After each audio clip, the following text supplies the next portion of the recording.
Guys, nako'y gamayng good news. Ay naka-order ko og impact range ba, may nabrator kayo Gisra 10 dirhams so ano siya guys. So atong yan box karon kung legit ba ni nga impact range Gisra rin siya guys na 10 dirhams so nasa mga 150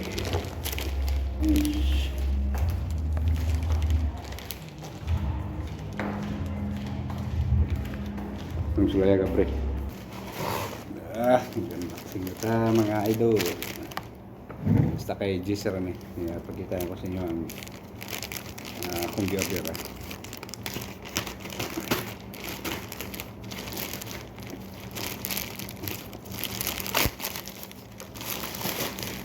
Tindirham sa rin mga idol. Tindirham sa rin mga master. Wala din rin nakabutang pero nasa ako ang account. So mo na yung brand Horm man siguro ni Horm yung brand yung partnership sila sa Temu. So kung i-check legit ng Temu kay sa Temu kung nag-order ko niyo para mga idol mana yung brand to. Ala legit gid ayo. Ala legit man yung idol. Duha ka battery na isa ra ka battery. Duha day na isa ka battery sak-sak day daan sa power tools. Ala legit man.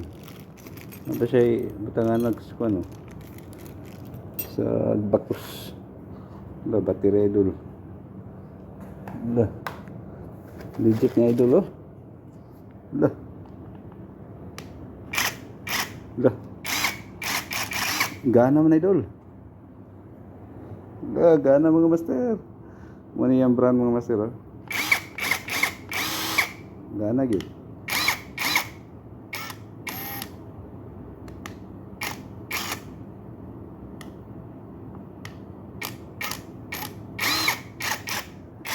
Lah, nana ko impact range.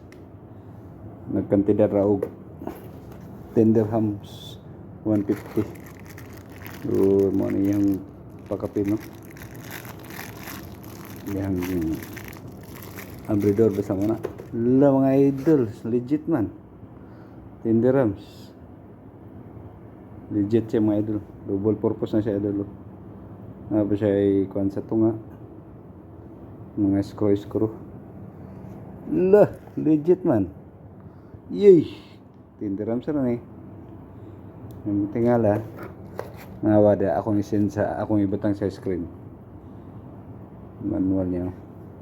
Dili siya branded pero just 10 dirhams sa may palitan na, sa may di mo palitan na.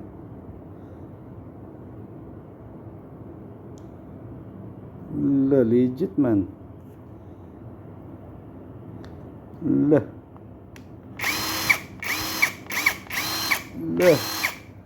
mga idol legit man yun. Legit mga idol legit. Gisra na mga idol. Yan nanay extra battery. Napay kaubang charger. Sheesh.